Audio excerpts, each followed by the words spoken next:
Mon premier souvenir de musique écoutée, ça doit sans doute être Michel Sardou, je pense, ou Johnny Hallyday. Parce que c'est ce qu'il y avait beaucoup à l'époque dans la famille. Michel Sardou, c'était vraiment la star de la famille.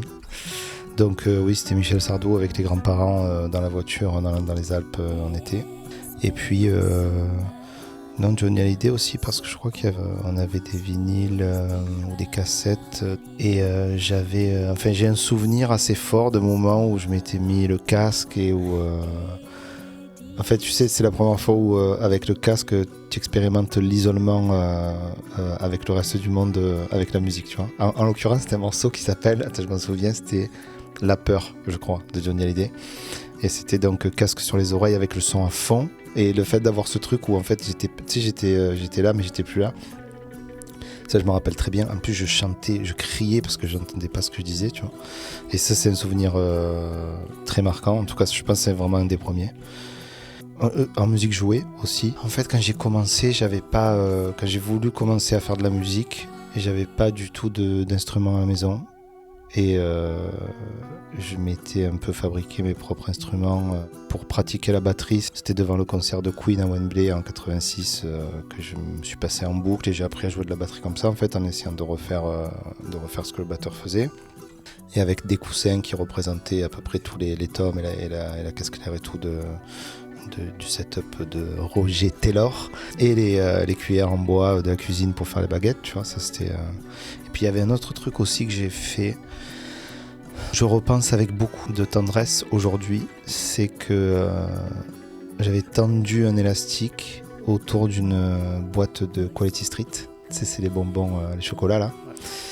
Et en fait, parce que j'avais juste compris que les guitares, les basses et tout, c'était des cordes qui étaient tendues et que selon où on mettait le doigt, ça faisait pas le même son, enfin pas la même note.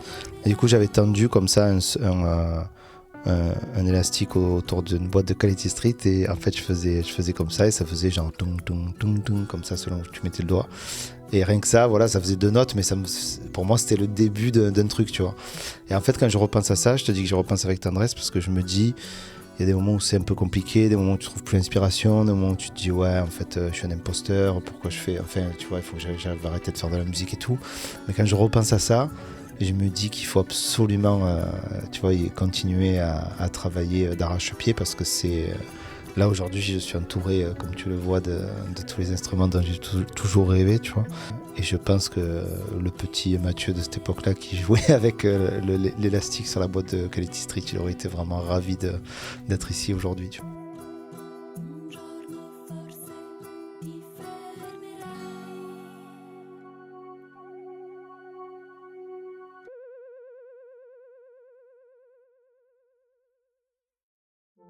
Pour ce 4e épisode, je suis allé discuter avec Kit Francescoli.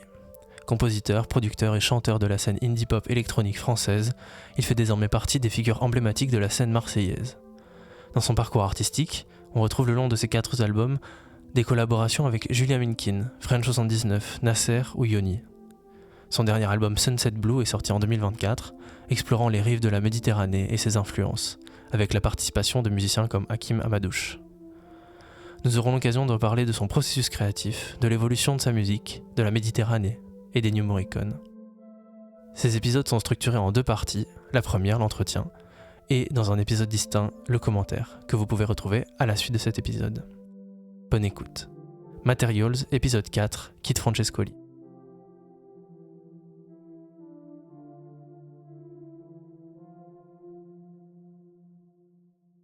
Ma question d'après, c'était de te demander si tu avais gardé quelque chose de ces premiers souvenirs, genre de Sardou, de Hallyday. Maintenant, même dans ta musique, est-ce que tu as l'impression que tu en as gardé quelque chose ? Mais même rien que dans l'intention de ta musique, tu en as gardé quelque chose parce que tu te souviens de comment toi, tu as commencé par pratiquer la musique ? Ouais, déjà, ça, c'est un souvenir en tout cas qui m'a marqué et donc qui m'accompagne toujours. Après, il y avait aussi les concerts, tu vois. Ça, c'était vraiment un truc que je sais qu'aujourd'hui, c'est grâce à ça qu'aujourd'hui, en fait, quand on fait beaucoup de dates et que c'est très fatigant et qu'il n'y a pas beaucoup d'heures de sommeil et qu'on prend l'avion et qu'on a le dos cassé et tout ça, je repense à ce moment-là et je n'en suis jamais blasé parce qu'à l'époque, en fait, si tu veux, je faisais... fin collège, début lycée, où en fait je m'étais fait une espèce de tournée imaginaire, parce qu'en fait ça me faisait vraiment rêver, ça, tu vois, le principe d'avoir une date. Je voyais, en l'occurrence c'était Queen, tu vois, mais ou Nirvana, tu vois, qui jouait par exemple le 12 mai à Milan, après à Rome, et après 2 jours de pause, et après ils sont à Paris. Et en fait ça m'a vraiment émerveillé quand j'étais petit.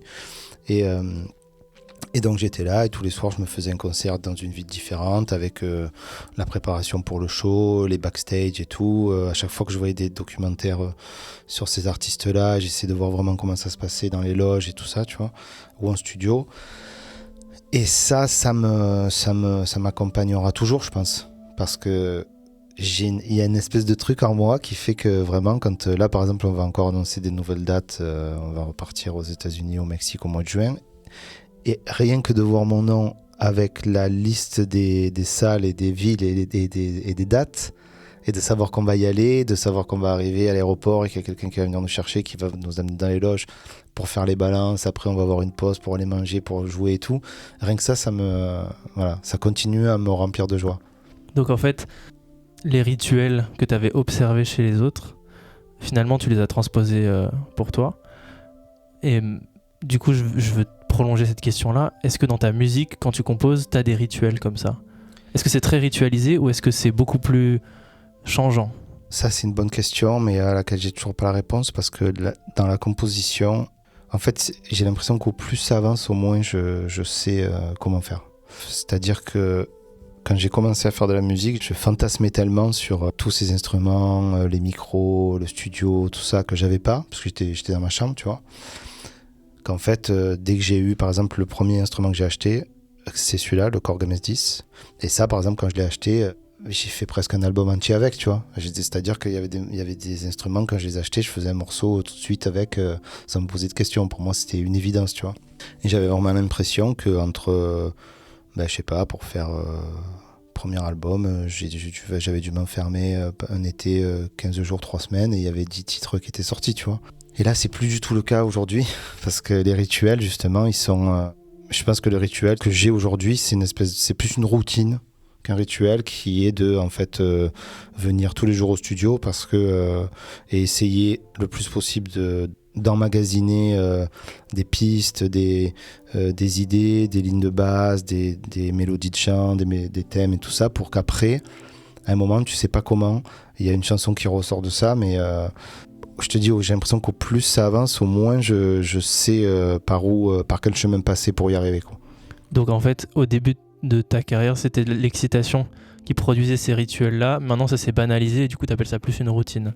Ouais, c'est ça. C'est-à-dire que au début, je me posais par exemple même pas de questions pour savoir si une mélodie était bien ou pas, ou voilà, il y avait une excitation, comme tu dis, qui faisait que chaque chanson, même... En fait, il y a un truc, par contre, qui est toujours resté.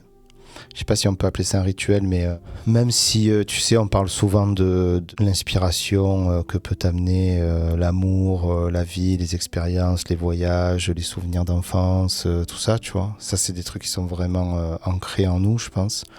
Mais moi, ce qui m'inspire vraiment, avant toute chose, c'est la musique.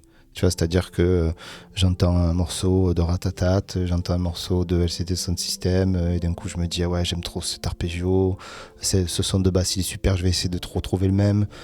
Et mais après ça marche pour plein d'autres trucs, hein. Ça peut être, je sais pas, Massive Attack, Britney Spears, même des fois AC/DC, même si ça se ressent pas du tout dans ma musique, tu vois. Mais ça, c'est un truc qui est toujours resté.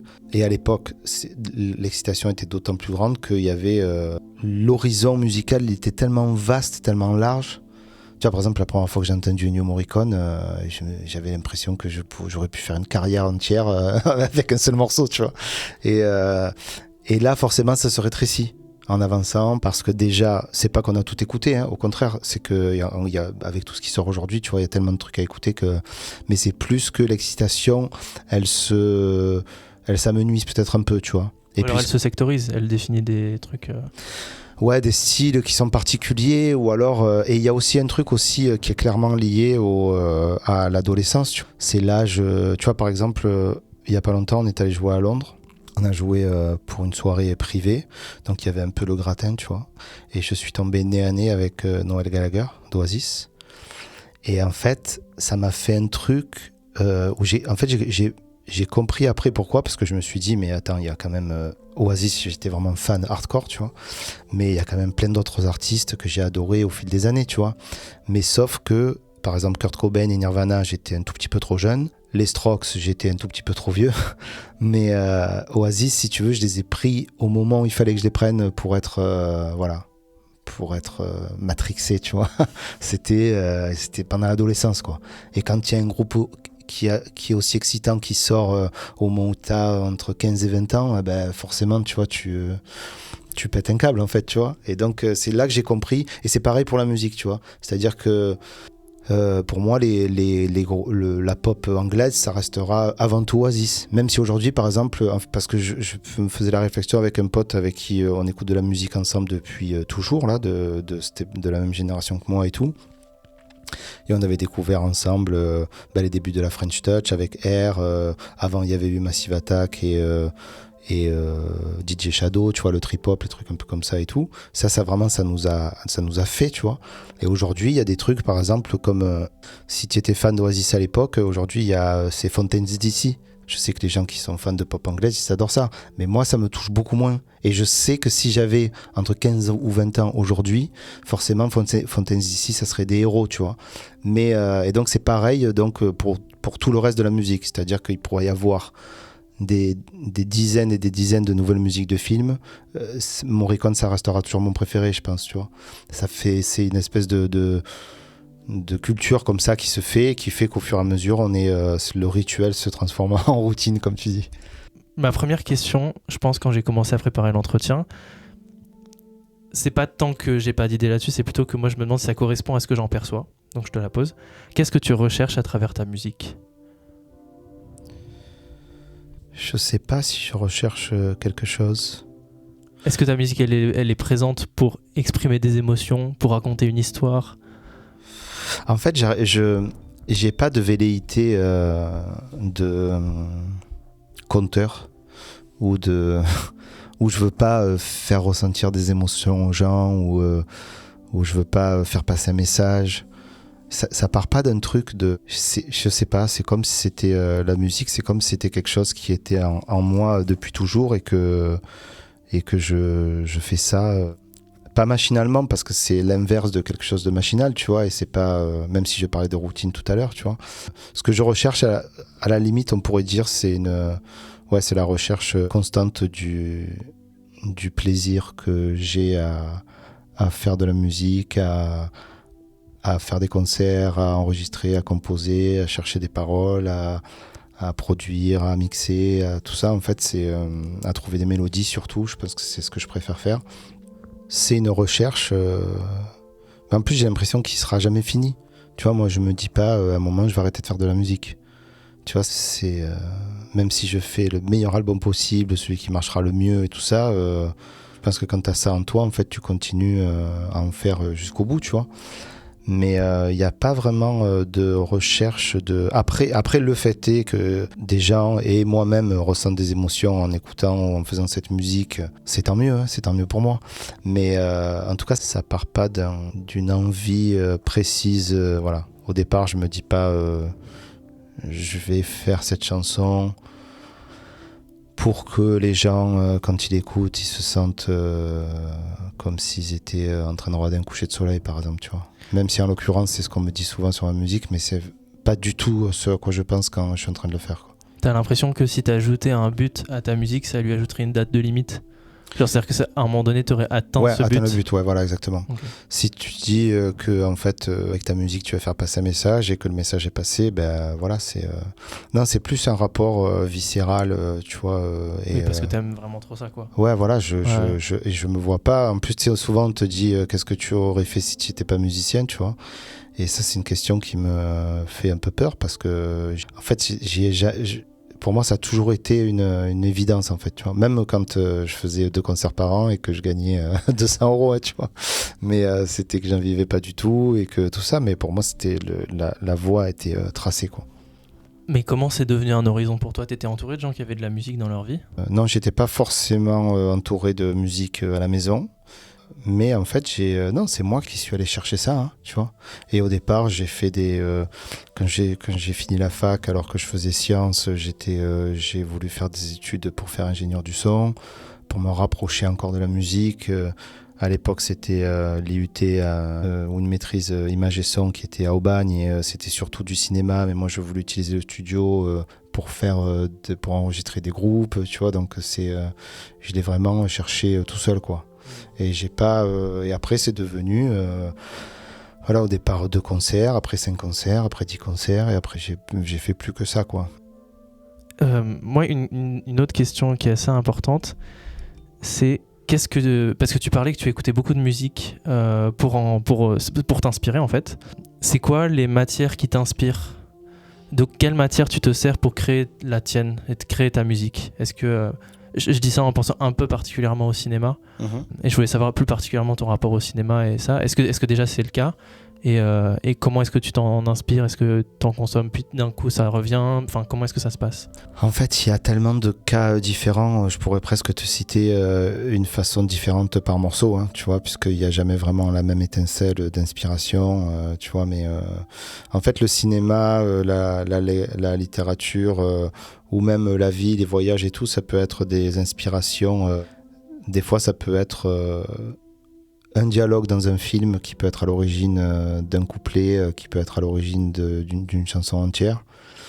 Et le cinéma, c'est vrai que pour ça, c'est un art total, tu vois, parce que y a ça, il y a la littérature des dialogues, il y a la musique, il y a la mise en scène, le jeu d'acteur, la lumière, les tableaux, tu vois, c'est aussi visuel. Donc, en fait, je pense que la vraie étincelle, quand je fais de la musique, la condition sine qua non, on va dire, à chaque morceau, enfin, ce que je recherche, c'est l'émotion que je peux ressentir, mais aussi, celle qui me touche autant, c'est celle que les gens ressentent quand ils écoutent une chanson. Par exemple, en fait, ce que je trouve qui est trop beau, c'est quand tu vois des gens en train de passer un moment extraordinaire en écoutant de la musique. Parce que moi, j'ai jamais vraiment été un grand danseur, tu vois. Et j'ai trouvé toujours ça fascinant d'avoir... tu sais, tu vas en club et toi, tu danses parce que t'es un peu comme ça dans la soirée et tout, mais il y en a certains qui sont en transe, en fait, tu vois. Ça, je trouve ça fantastique, tu vois. À Marseille, on a beaucoup de gens qui écoutent de la musique très, très fort dans la voiture, avec les fenêtres baissées, tu vois. Et ça, par exemple, quand il y a une voiture avec des ados ou autres, hein, même des gens qui écoutent la musique à fond et qui ont l'air de kiffer à fond à l'intérieur de la voiture, ça, je trouve ça extraordinaire, super inspirant. Récemment, dans les 2-3 dernières années, je me suis retrouvé plusieurs fois à des soirées karaoké pour des anniversaires. Et en fait, il y a toujours un moment de grâce dans ces soirées-là, tu vois. Il y avait eu, je me rappelle, la première, c'était dans un bar qui était pas très loin de la maison, vers Malmousque. Chacun avait choisi sa chanson et tout. Nous, avec ma copine, on avait chanté Paul Naref. Il y avait plein d'autres chansons. Il y avait Sardou aussi, d'ailleurs. Et puis, j'avais un pote qui avait choisi La Javanaise de Gainsbourg. Et le bar entier avait repris la chanson, tu vois. Et ça, je trouve ça, de voir l'émotion que peut apporter une chanson qui a été faite... avec 2 mains, une bouche, des paroles et une suite d'accords, tu vois. Je trouve ça, en fait, ça continuera à m'émouvoir, je pense, jusqu'au bout, quoi. Et c'est ce truc-là, où tu vois, par exemple, il y avait un truc que j'aimais beaucoup à l'époque où je faisais... je me considère pas DJ, mais on m'avait demandé à une certaine époque de faire des DJ sets, tu vois. Moi, j'ai jamais eu la technique, l'enchaînement des morceaux et tout ça, tu vois. Mais la réaction des chansons, des personnes au début des chansons dans les DJ sets.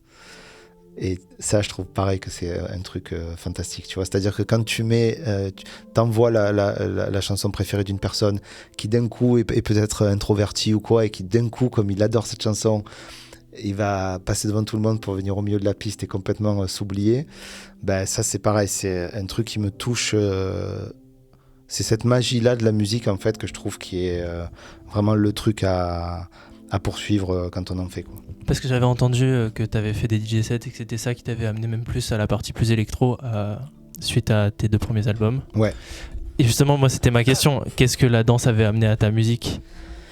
En fait, les DJ sets, ça avait amené ce truc qui était que moi, je faisais vraiment, les 2 premiers albums, je faisais vraiment de la pop très calme, très planante, atmosphérique, tu vois, comme on disait à l'époque, mes idoles, c'était R, Grand Daddy, ce genre de groupe, et j'adorais ça, et je les adore toujours, hein. Mais c'est vrai que les concerts, c'était des gens qui étaient debout, et des fois les bras croisés, ou avec leur bière à la main, et qui...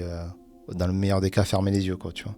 Et avec les DJ sets, avec Nasser d'abord, ça a commencé avec Nasser, parce que j'ai remplacé un des membres du groupe et j'ai fait beaucoup de dates avec eux et je me suis retrouvé avec des gens. Alors là, pour le coup, c'était l'inverse parce que c'était même plus qui bougeait la tête, c'est qu'avec Nasser, j'ai vu des corps à l'envers, quoi, tu vois, avec la tête en bas et les pieds en l'air, quoi, tu vois.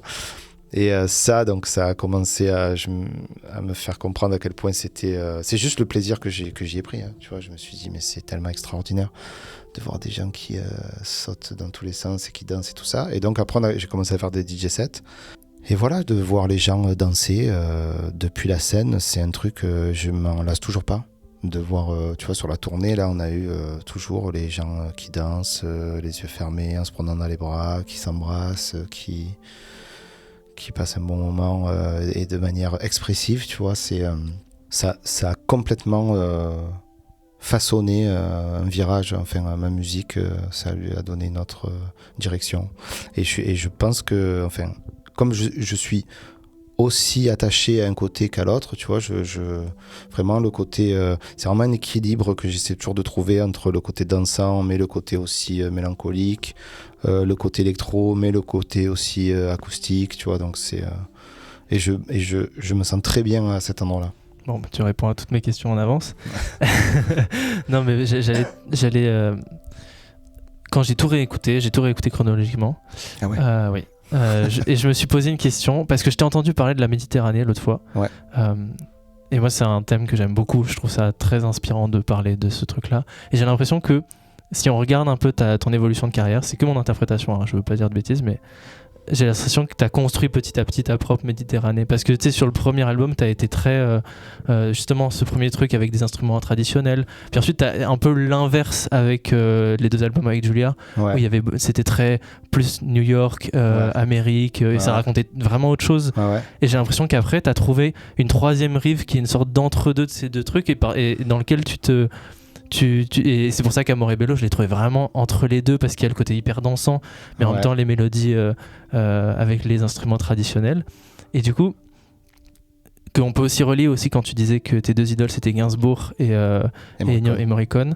Je trouve que du coup tu avais fait l'un et l'autre et que depuis tu es dans cet entre-deux qui est vraiment très, très joli. Et moi, ma question là-dessus, c'était déjà, est-ce que ça te parle ?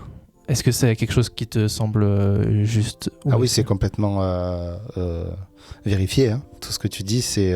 moi, quand j'ai découvert New York, je me le suis pris vraiment en pleine face et c'était, ça a été une révélation pour moi. J'en suis revenu physiquement et j'aime toujours autant cette ville, tu vois, mais vraiment, en plus, quand j'y suis allé, c'était vraiment... je m'étais dit, non, mais j'y vais, je vais... faire des concerts là-bas, rencontrer des gens, faire de la musique, et parce que c'est une ville où j'avais l'impression que vraiment il y avait de la musique partout, ce qui est le cas.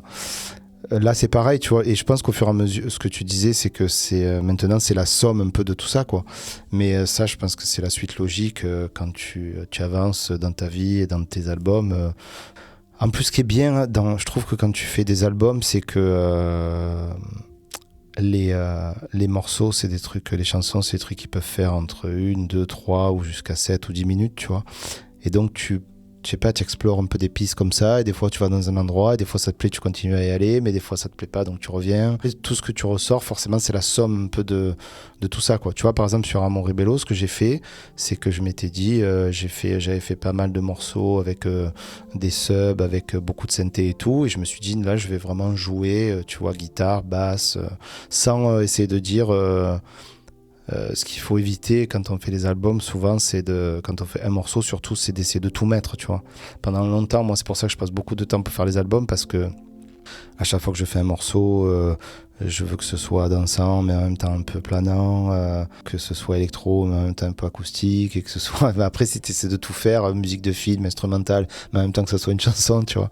Et donc, tu t'en sors pas, mais c'est sûr que forcément, ce que tu fais, c'est la somme un peu de tout ce qu'il y a eu avant, quoi.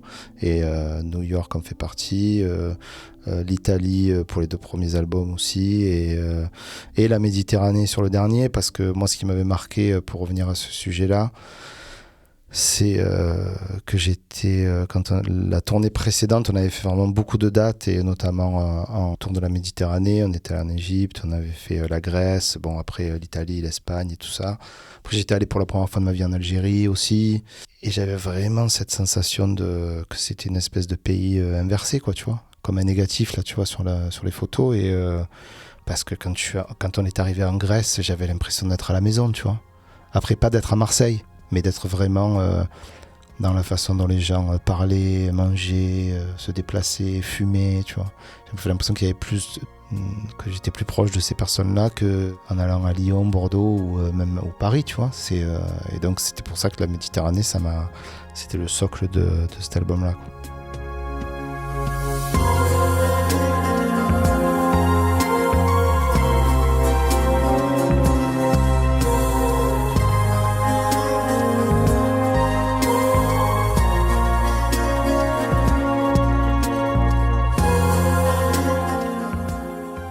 Du coup, découlant de ça, moi j'ai trouvé que ça racontait aussi, par rapport aux 2 albums avec Julia, j'ai eu l'impression que ça racontait aussi une histoire qui était plus populaire sur Sunset Blue, dans le sens où la Méditerranée c'est aussi vraiment, tu sais, parfois on dit que c'est un peuple, le peuple méditerranéen, tu vois, et j'ai eu la sensation que du coup tu revenais, et même sur Amor et Bello, parce que tu disais que c'était le dernier du cycle Sunset Blue, tu reviens à un truc qui est beaucoup plus... ouais, comme si tu racontais l'histoire d'un coup du peuple méditerranéen, d'un truc très mélangé, parce que justement tu as eu l'occasion de voir tous ces mélanges, tout ce truc-là, et cette communauté qu'il y avait entre toi et les gens autour de la mer, quoi. Ouais, c'est vrai qu'il y avait ce truc-là. Après, c'est l'histoire vue de mon point de vue d'enfant qui a des racines algériennes et qui a grandi en Corse. Et donc, c'est vraiment la partie, tu vois, peut-être un millième ou un millionième de l'histoire méditerranéenne, tu vois. Parce que c'est vrai que New York, il y a quand même un côté un peu plus clinquant, quoi, tu vois, un peu plus... ouais, je vais à New York, ouais, voilà, c'est un peu plus arty, un peu plus, ouais, sophistiqué, c'est le mot exact. Et ça, c'est aussi la tournée qui m'a apporté ça, parce que, en fait, à l'époque où je suis allé à New York, vraiment, je voulais aller vivre là-bas. Vraiment, ça a été un coup de foudre, tu vois. Je me suis dit, non, mais ça y est, Marseille, ça m'a saoulé, j'en peux plus. Je suis allé vivre à New York, il se passe tellement de choses et tout, c'est tellement bien, alors qu'à Marseille, il n'y a rien et tout ça. Et c'était pile à ce moment-là qu'on a tous commencé à vivre de la musique. Avec Nasser, avec Us Band, Simon, French 79, Otagar Mountain, on avait fait ça tous ensemble. Et je me rappelle, on avait eu cette discussion d'ailleurs avec Simon, et il m'avait fait, non mais tu vas pas partir maintenant, ça fait 15 ans qu'on travaille, et c'est juste aujourd'hui qu'il se passe quand même quelque chose, tu vois. Donc je suis resté à ce moment-là, et j'ai bien fait. J'aurais jamais pu faire à cette époque-là un album autour de Marseille, la Méditerranée et les racines et tout ce que j'avais sous les yeux. Parce que mon esprit, il était vraiment ailleurs, tu vois. C'est-à-dire que pour moi, c'était presque si je pouvais pas composer en étant à Marseille, tu vois. Je me disais, il fallait absolument que je m'en aille, parce que vivre des expériences, parce que... Mais ça aussi, comme je te disais tout à l'heure, c'est lié à l'âge, tu vois, et à l'expérience que tu te forges au fur et à mesure, tu vois. Mais en tout cas, moi, à cette époque-là, j'avais vraiment la bougeotte. Et le fait est que les 2 tournées qui s'en sont suivies, elles m'ont pas rassasié, mais en tout cas, j'ai été servi.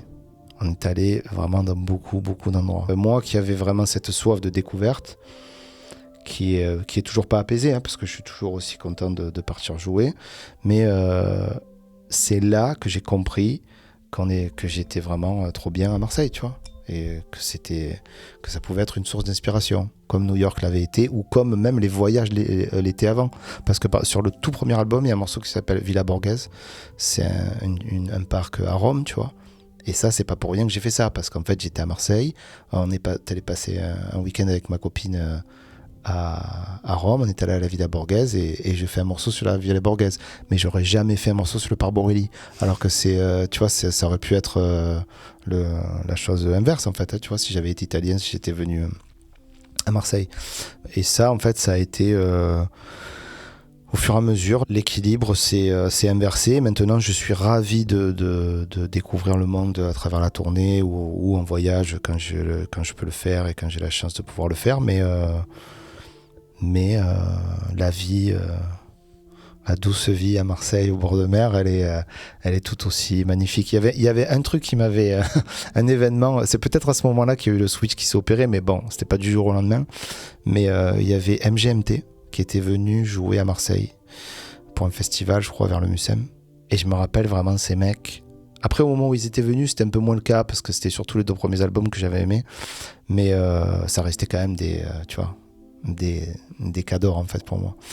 Et donc, ça faisait partie des mecs que je vénérais à l'époque en me disant « Ouais, les mecs, ils sont à New York, ils font des énormes tubes. C'est la vie que je vais avoir, c'est ça, tu vois. » C'était d'ailleurs pour ça, entre autres. Bon, après, je vais pas te faire toute l'histoire de la musique à New York, tu vois, mais c'est d'ailleurs pour ça que j'étais parti aussi, tu vois.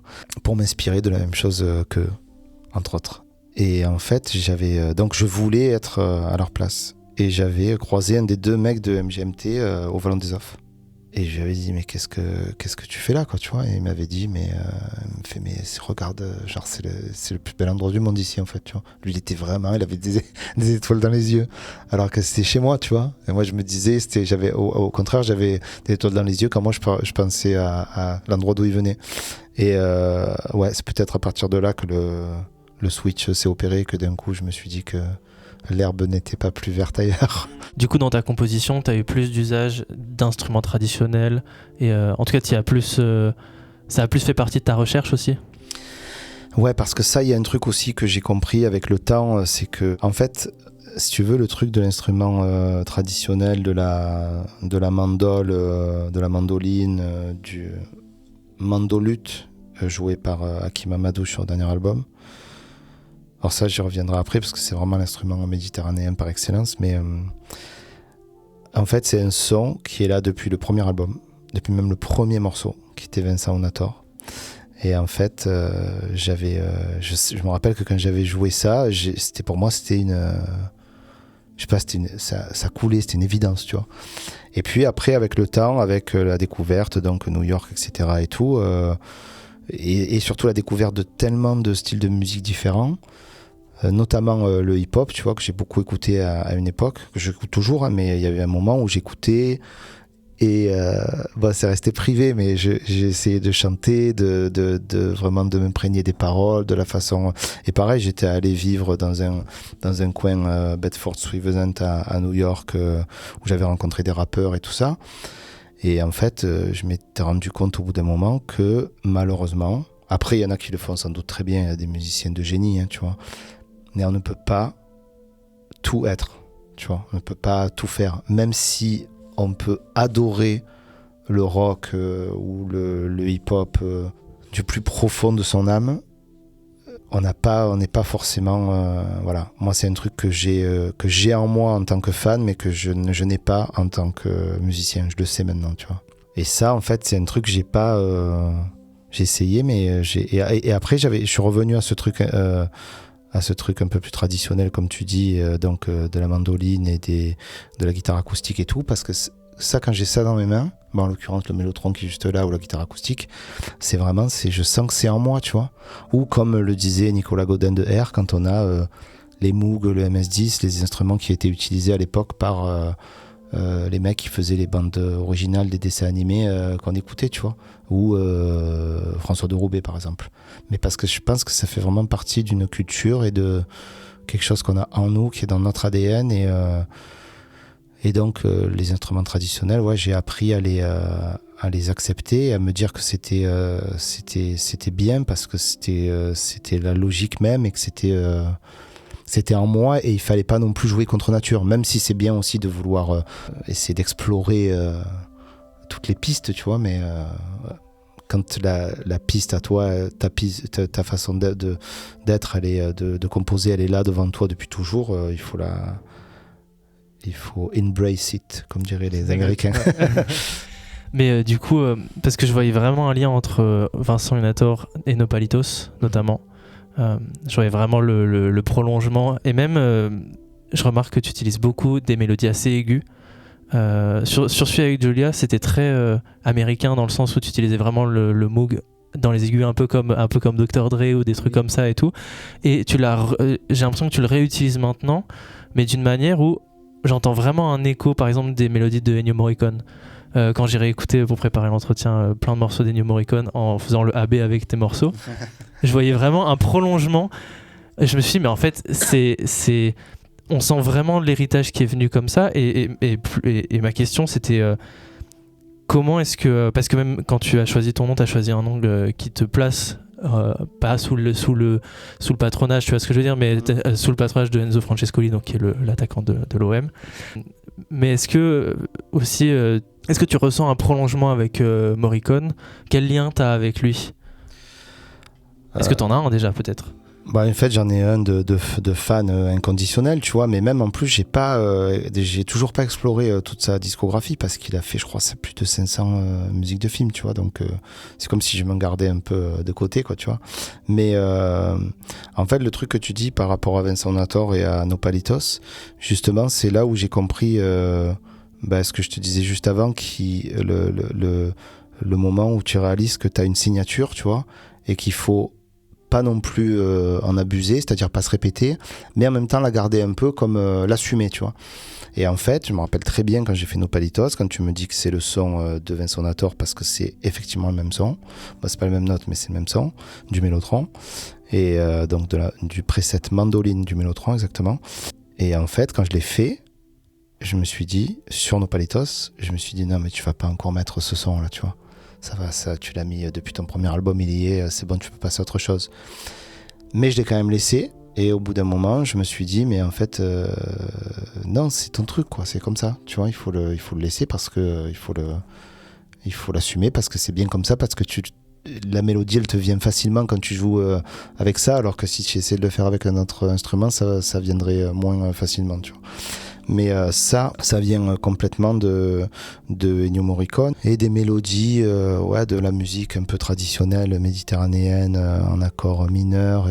T'en as écouté beaucoup de cette musique traditionnelle ou pas ? Pas plus que ça en plus, hein. Je pourrais pas te citer beaucoup de références, hein, mais c'est juste que c'est une musique qui, quand je l'entends dans des films ou à la radio ou sur le Vieux-Port des fois, à Marseille, il y a beaucoup de musiciens de rue qui en jouent. C'est la maison, quoi, tu vois. J'ai l'impression, je me dis, ouais, ça c'est ce changement de note là, ce changement d'accord là, ils me font toujours ce truc, cette émotion que je te dis que je recherche quand je fais de la musique. Et pour moi, forcément, le roi de tout ça, c'est Morricone. Donc, le lien que j'ai avec lui, c'est ça, et c'est la chance que j'ai eue de l'avoir vu en concert à Bercy avec ça c'était un sacré en plus à la fin je me suis levé parce qu'on était quand même en bas mais pas tout devant, donc à la fin j'ai couru au milieu de tout le monde pour aller essayer de prendre une photo, d'être le plus près possible de lui, tu vois, pour respirer le même air que lui. Et c'était une sacrée soirée parce que j'avais vu il y avait Guillermo del Toro, le réalisateur, qui était juste à côté de nous. Ça c'était trop bon parce que le mec c'était quand même un réalisateur oscarisé et tout. Il était mais encore plus fat que moi, je crois. Vraiment, il réagissait à tous les débuts de morceaux, il connaissait tout par cœur et tout. Et puis à un moment, j'ai vu Thomas Bangalter aussi, que j'ai reconnu à sa voix, parce que on était avec ma copine, on attendait qu'à la fin du concert, il y avait beaucoup de monde, donc c'était Bercy, tu vois, donc on attendait que tout le monde sorte. Et d'un coup, j'entends quelqu'un passer à côté de nous, je me fais, mais c'est Bangalter ça. Et je me lève et en fait, après je suis allé lui présenter mes hommages. C'est parce qu'en fait, quand je te parlais tout à l'heure d'assumer d'où on venait, nos racines et notre ADN musical, c'est que en fait j'ai réalisé la première fois que je suis allé à New York et après en faisant le tour du monde avec les concerts que c'était aussi grâce à eux, tu vois, depuis Gainsbourg, en fait avant de Roubaix et puis après Tellier, R, Phoenix, Daft Punk, je me dis on a une espèce de carte mondial, tu vois, qui fait que de partout dans le monde, French Touch, franchement, vous les Français, vous êtes trop bons pour faire ça et ça, tu vois. Et ça m'avait marqué parce qu'on avait fait un concert en Afrique du Sud et pour un festival. Il y avait beaucoup de groupes qui jouaient vraiment super bien. Bon, beaucoup de reggae et aussi de la musique tribale où les mecs ils jouaient avec des instruments fabriqués à la main et tu vois ça jouait trop bien, ça groovait à fond et tout, tu vois. Et moi je m'étais dit mais qu'est-ce que je suis venu faire là avec mes 2 petits synthés et tu vois, c'était vraiment les balbutiements, tu vois. Et en fait on avait fait notre concert et les gens ils étaient ravis, tu vois. Et à la fin du concert il y avait un mec qui était venu me voir en me disant ouais mais tu vois ce synthé là moi aussi je l'ai acheté mais j'arrive à ressortir aucun son et tout, mais vous les Français vous savez comment faire marcher ce genre de machine et tout. Mais quand il m'a dit ça je me suis dit c'est pas moi en fait, c'est parce que j'ai décortiqué les albums de R et tout ça et c'est aussi grâce à eux qu'on est là, quoi, tu vois. Donc t'en tires une forme de légitimité de ça. Parce que c'est arrivé dans des interviews ou dans des plaquettes pour les annonces de concerts et tout qu'on me considère comme faisant partie de la French Touch. Moi franchement je considère pas parce que c'est vraiment une autre galaxie, quoi, tu vois. Phoenix, Tellier, R, Daft Punk qui sont vraiment dans des hauteurs que j'ai pas encore atteintes pour l'instant. J'espère que je les atteindrai un jour, mais bon si je les atteins pas c'est pas grave, hein. Mais c'est légitime dans le sens où je me dis ouais j'ai adoré leur musique, je m'en suis inspiré, maintenant je fais la mienne et je fais la tournée que eux faisaient à l'époque dans des plus petites salles, tu vois, mais je fais quand même je me rappelle la première fois qu'on avait vu Phoenix qui faisait une tournée aux États-Unis, je me suis dit tu vois ça aussi c'est un truc qui te motive, tu vois. La première fois qu'on était allé à New York, par exemple, j'avais vu les albums de R en tête de gondole chez les disquaires, tu vois. Ou alors Phoenix, alors tournée de Phoenix, New York, Chicago, Los Angeles, San Francisco, Memphis, tout ça. Toi, tu vois, tu te dis, les mecs, ils viennent de la maison, tu vois. Même si c'est pas Marseille, c'est quand même, c'est comme quand tu vois l'équipe de France jouer la Coupe du Monde, tu vois. C'est qu'au bout d'un moment, quand tu vois les mecs entrer sur le terrain, tu vois, forcément, tu te dis, ça représente la maison, tu vois. Et donc légitime, je sais pas, mais en tout cas, je suis content d'être dans cette lignée-là, quoi.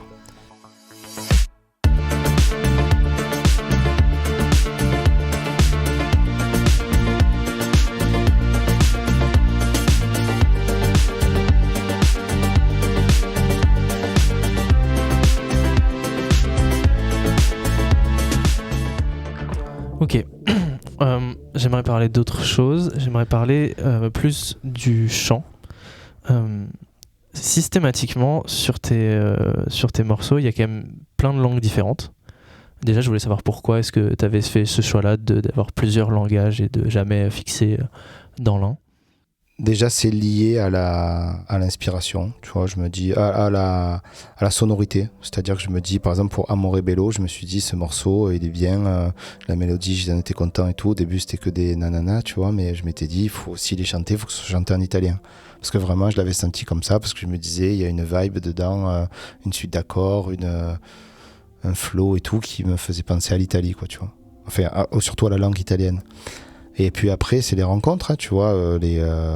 L'anglais, je l'ai toujours eu, parce que c'est comme ça que j'ai appris à faire de la musique, tu vois, depuis Nirvana et tout ça. Donc, écrire des paroles, ça vient forcément en anglais, mais j'ai fait aussi en français. On a chanté avec Samantha et Oquero et Au Sol, qui sont 2 chansons en brésilien, enfin en portugais brésilien, sur l'album Lovers.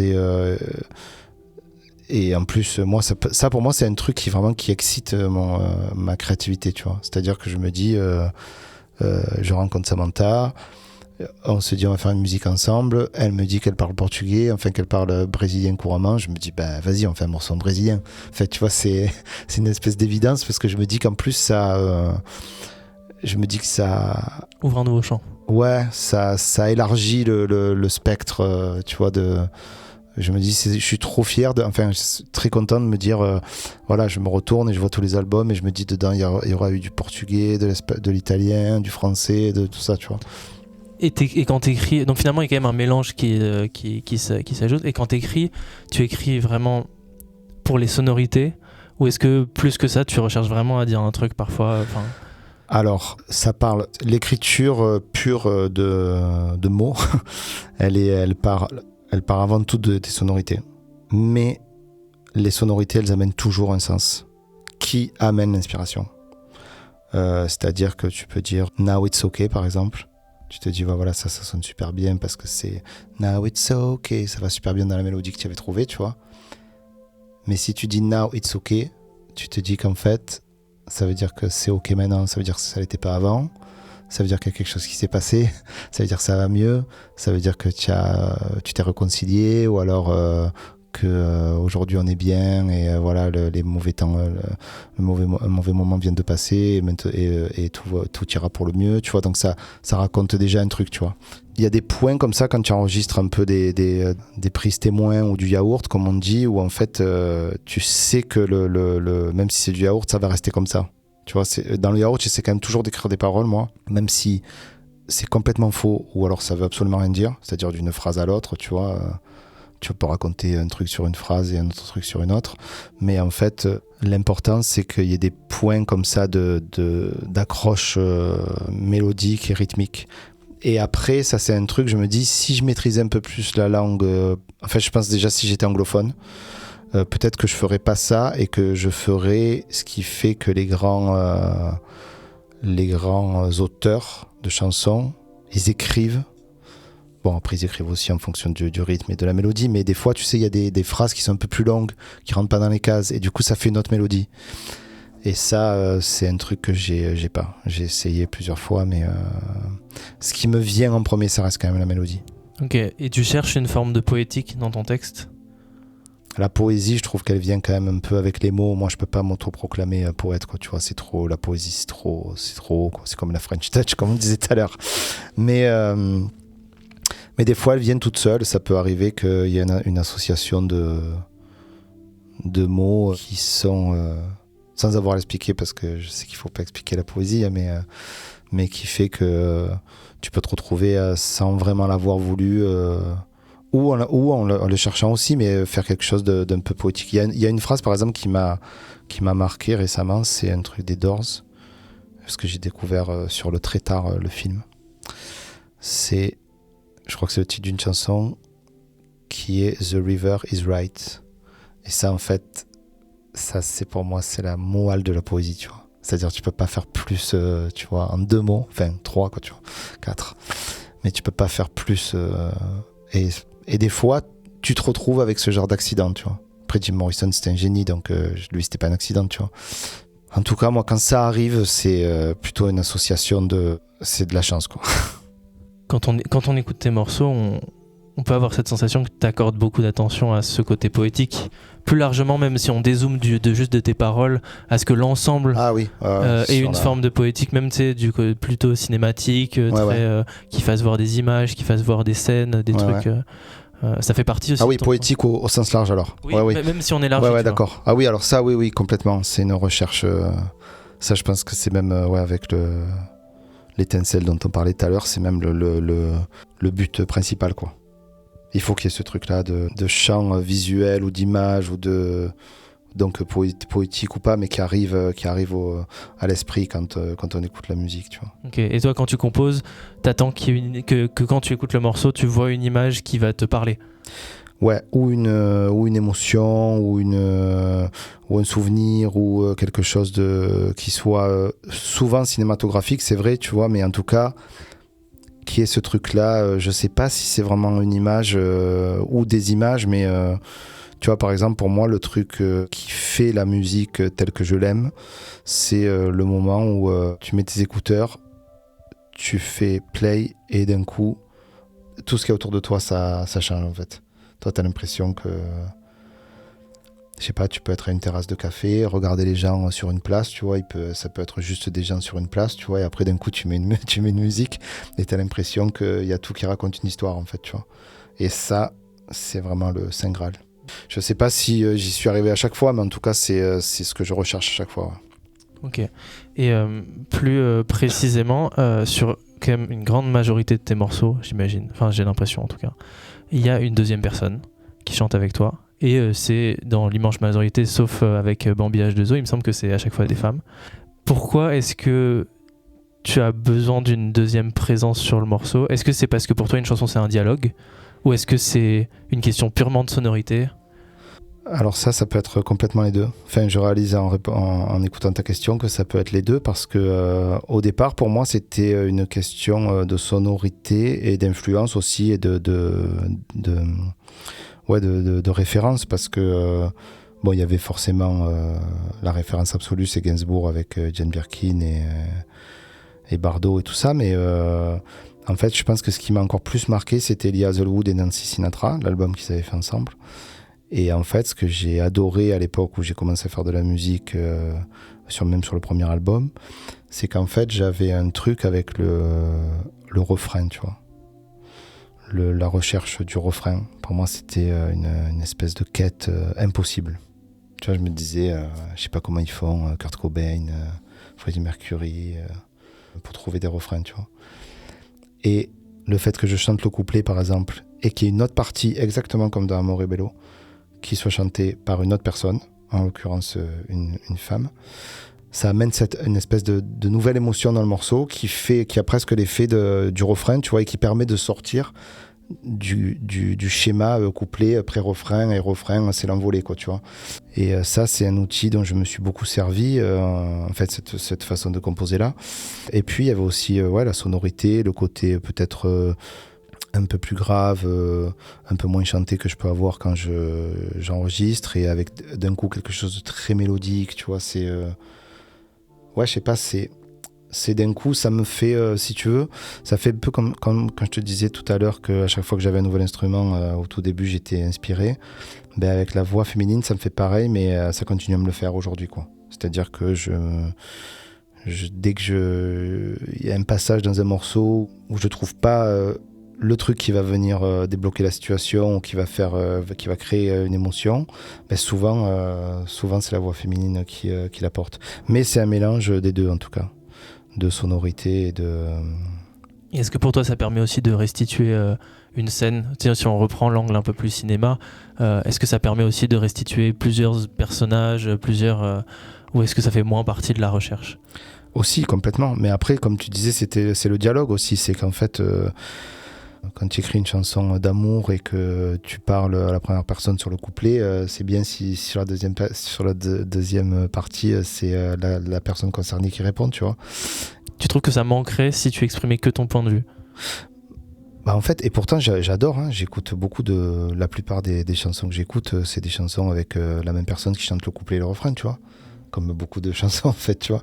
Mais je sais pas, moi c'est un truc qui m'est toujours revenu comme ça et ça manque. C'est pas que ça manquerait, c'est que ça manque quand une chanson comme Amore Bello pourrait revenir, si je chantais toutes les parties, je sais pas, il y aurait pas la même émotion, quoi. Ok, et quelle place ça a le studio pour toi ? Le studio... Est-ce qu'après tu vas me demander quelle place ça a à la scène ou je te réponds deux en même temps ? Non, tu peux répondre les deux en même temps. D'accord. Parce qu'en fait, il y a une différence que j'ai ressentie primordiale entre les deux. Quand on me dit qu'est-ce que tu préfères, la scène ou le studio ? C'est qu'en fait, le studio, c'est un endroit... C'est pas le paradis, en fait. Voilà. Comme on pourrait le croire, tu vois. Ça l'était quand j'étais plus jeune et quand j'avais pas de studio et que je me disais putain, passer toutes tes journées au studio, ça doit être vraiment le rêve. C'est ce que je fais aujourd'hui et j'en suis vraiment ravi. Et comme je te disais tout à l'heure, je repense souvent au moi qui était petit et qui se dirait tu as vraiment de la chance de faire de la musique tous les jours au studio.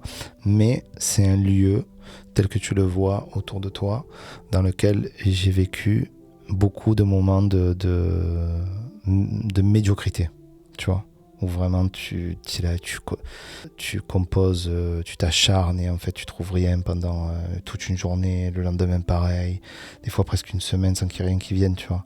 Et quand tu passes cette même semaine dans le même endroit, en l'occurrence celui-là, c'est pas un endroit, tu vois, où tu te dis, voilà, c'est mon petit paradis, mon petit coin de paradis, tu vois. Mais c'est un endroit où, à l'inverse, quand il y a l'étincelle qui apparaît et quand tu arrives à créer quelque chose dont tu es content, bah c'est d'un coup, pour le coup, c'est vraiment le paradis sur Terre. C'est-à-dire que il n'y a pas de meilleure sensation au monde que d'avoir ce moment d'inspiration qui fait que tu sais que la chanson est terminée, quoi. Et que c'est une chanson qui amène quelque chose de nouveau et que c'est un truc que tu n'as jamais fait et que, tu vois, ça élargit, comme on disait tout à l'heure, le spectre et tout. Et donc ça se vit au studio aussi, tu vois. Donc c'est pour ça que je peux pas te dire non plus que c'est l'enfer, parce que c'est pas non plus, je suis pas là tous les jours à me flageller, tu vois, à me flageller avec en me disant ouais, c'est terrible, c'est dur et c'est un sacerdoce, tu vois. Mais et la scène par contre, c'est vraiment un endroit où il se passe quasiment, maintenant je touche du bois pour que ça continue, quasiment que des bons moments. Mais c'est plus il y a moins de haut et de bas, c'est moins vertigineux, c'est moins les montagnes russes, quoi, tu vois. Et en fait, ce que j'adore, c'est que après de longs mois de travail acharné au studio, pour moi la scène c'est un peu comme une récompense, en fait. Voilà, je me suis dit, maintenant on part en tournée et on va kiffer pendant 6 mois ou un an et demi ou 2 ans, quoi.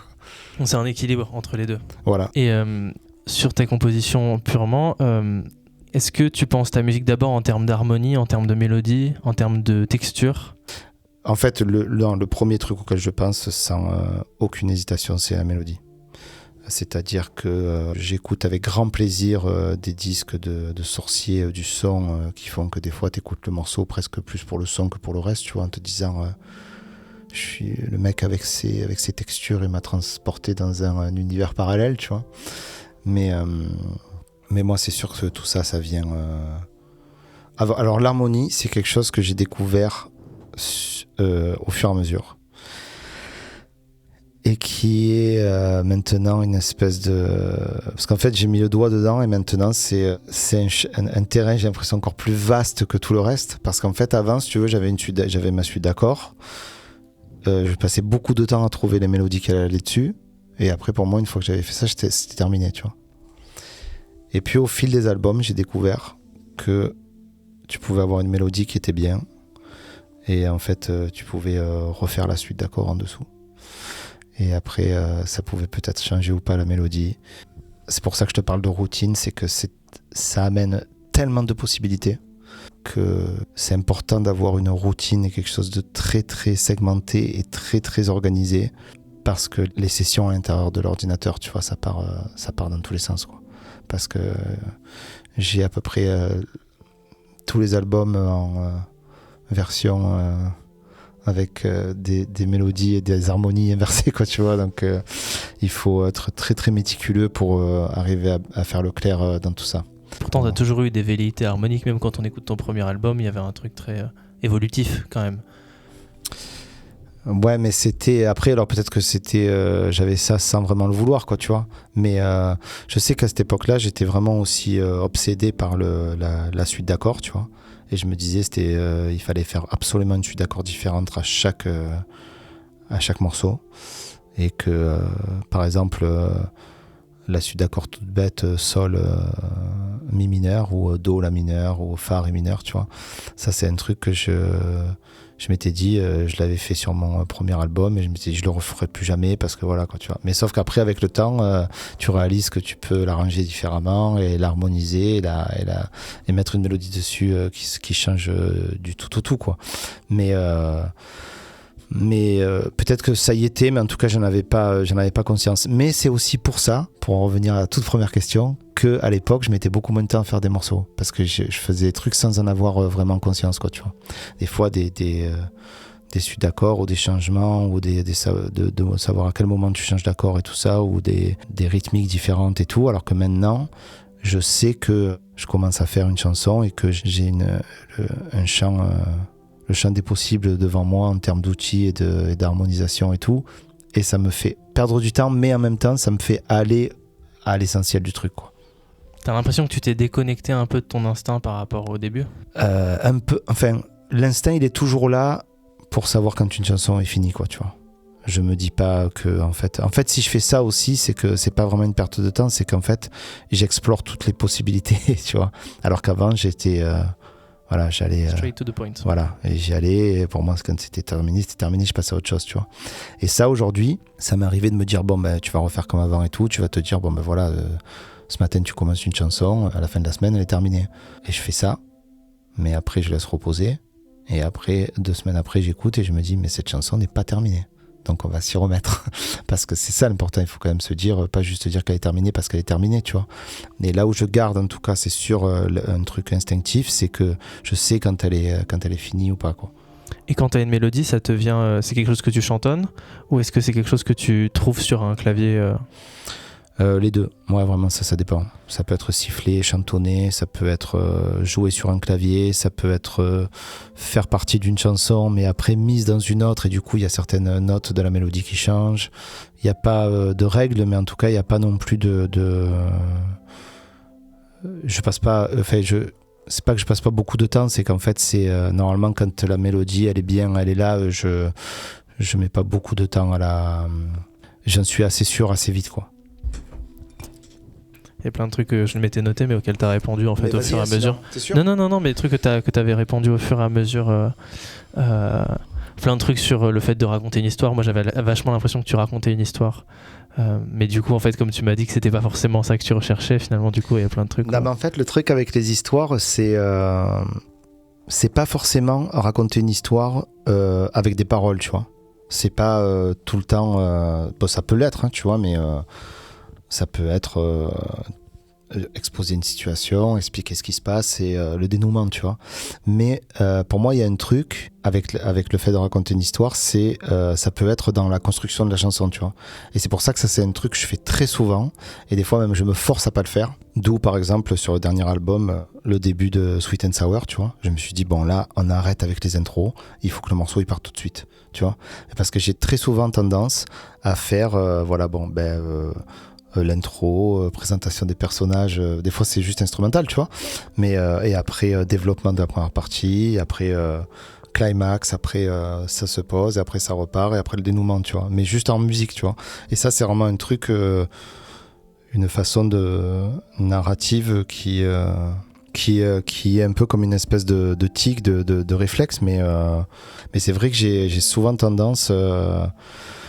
quand je commence un morceau, par exemple quand j'ai tous les éléments du morceau et tout et que je me mets à chercher la structure, à faire ce que tu dis comme une histoire. Au début, il était une fois, tu vois, tu ouvres le livre et chapitre 1 et compagnie, quoi. Mais c'est ça que j'entendais quand je te demandais si tu voulais construire des histoires, mais du coup moi ça me posait la question, est-ce que le lien que tu as avec Morricone, c'est pas aussi celui de vouloir raconter un peu les mêmes histoires ? Parce que quand j'ai écouté la musique de Morricone, je me disais mais en fait, c'est pas la même histoire, mais par contre ça a un fond. C'est la même façon de la raconter. Non, pas du tout. C'est juste que t'amènes un sentiment dont tu parles sur le blues, tu vois, sur le blues. Quand tu dis ce truc de pouvoir drift in blue, donc de planer sur la mélancolie et tout, il y a un truc où je me demandais si finalement ton lien avec Morricone, c'était pas juste d'avoir envie de raconter parfois les mêmes émotions, d'avoir envie de raconter parfois le même truc un peu... les mêmes situations, tu vois. Ouais, ça c'est sûr. Ça c'est sûr, mais tu vois, Morricone, c'est le Saint Graal parce que lui, ce qu'il raconte, c'est... En fait, je connais pas de musique qui soit plus émouvante que celle de Morricone. Tu vois, vraiment, je suis allé voir... T'as vu le documentaire Ennio, non ? Bon, je suis allé voir au cinéma et en fait, je me suis effondré au bout d'un moment. Mais parce qu'en fait, c'est trop... C'est-à-dire qu'il arrive avec une note de violon sur une nappe, tu vois, à créer un truc super émouvant, tu vois. Et là, c'était sur le passage où il y a la musique de The Mission, là. Et ça, en fait, c'est...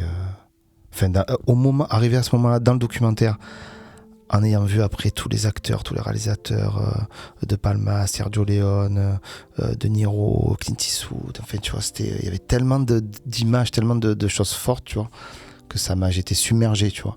Mais le but, c'est de raconter cette histoire-là, tu vois, mais arriver à une émotion aussi intense que celle de Morricone, c'est vraiment, ça me semble... Je sais pas si tu te rappelles quand il y avait eu les obsèques de Belmondo. Bon, ils avaient joué la musique du Professionnel, qui est devenu un peu un gag en France, parce que après c'était devenu la musique de Royal Canin, et qui avait été reprise par les nuls, mais qui me fait toujours rire d'ailleurs. Hein. Mais la musique en elle-même, c'est-à-dire que là, c'était en plus un moment un peu solennel et tout, tu vois. Les premières notes, les premières notes de violon, le tin, tin, ce truc-là, en fait, c'est fou, tu vois. Il y a vraiment pas beaucoup de notes. C'est pas des arrangements de fou non plus, tu vois. Bon, après, même si c'est un arrangeur de fou aussi. Hein. Mais c'est la façon dont il arrive à avoir à être aussi émouvant avec sa musique. C'est une histoire effectivement que j'aimerais bien raconter, mais ça me semble vraiment intouchable. Mais toi aussi, t'as épuré aussi sur plein de morceaux. Il y a parfois peu de notes, tu vois, dans tes mélodies. Je pense à Alive, qui est le premier morceau de Lovers, où la mélodie, elle est... ou alors sur la bande son de Azuro, où il y a très peu de notes et on sent que tu recherches un équilibre d'émotions, de situations où on se projette tout de suite dans un environnement. Ouais, c'est vrai. Mais c'est vrai que ça, c'est un truc aussi. C'est les thèmes. C'est ce qu'on appelle les thèmes en fait. C'est ce que fait Ennio Morricone. C'est-à-dire, c'est pas une mélodie qui va commencer et qui va finir 3 minutes plus tard en fait. Tu sais, c'est un truc qui revient. Tu vois, après il y a ce qu'on appelle le contrepoint là, quand il y a plusieurs mélodies qui se mélangent et tout ça. Mais ça, c'est un truc que j'ai découvert avec le temps aussi. Mais le thème qui peut se jouer en quelques notes, ça aussi, c'est voilà. Bon, tu vois, on parlait tout à l'heure de ce que je recherchais quand je faisais de la musique. Il y a le truc de l'émotion que la musique peut susciter, qu'on a vu tout à l'heure chez les gens, dans la voiture, en boîte et tout ça, quoi, tu vois, au concert et tout. Mais arriver à faire une mélodie avec le moins de notes possible, ça, je pense que c'est le Saint Graal, tu vois. Par exemple, il y a c'est con, hein, mais il y a une mélodie qui m'obsède à chaque fois que je l'entends, c'est le jingle de la SNCF. Le tan tan tan, tu vois ça. Franchement, c'est un coup de génie absolu. Parce qu'il y a 1, 2, 3, 4 notes, mais en fait, ça fait mouche. C'est-à-dire que, tu vois, je te l'ai fait et tu t'es imaginé direct à Gare Saint-Charles, tu vois. Et ça, en fait, c'est un truc que j'ai toujours essayé, mais qui est vraiment... tu vois, l'équilibre, il est super fin, parce que des fois, ça peut être...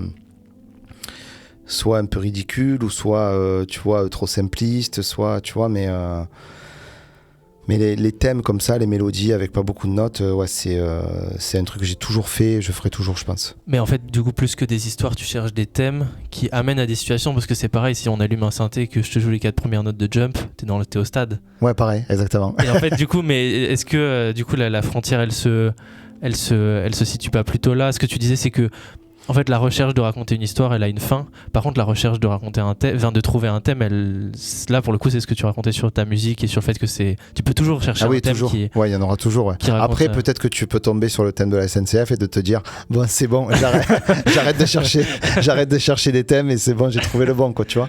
Mais non, mais en tout cas, moi, c'est un plaisir aussi, tu vois.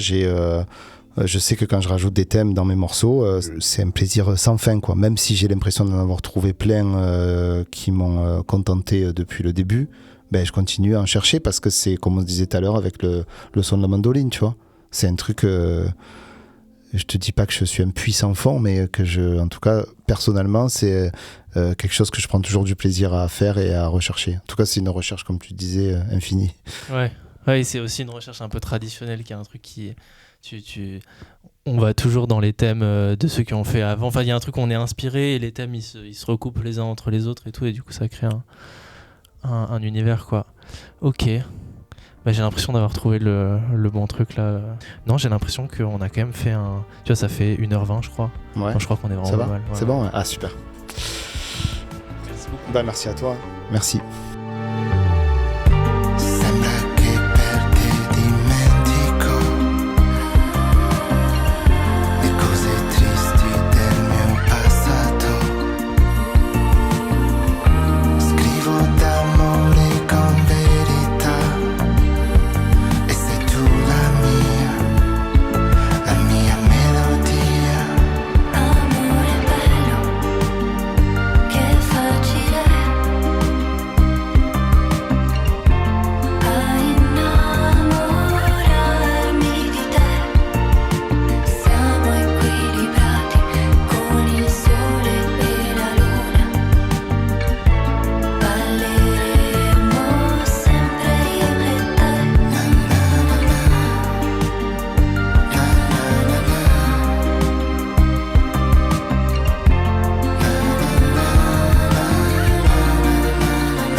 come se fossimo in una poesia. E adesso vivremo in quella fantasia.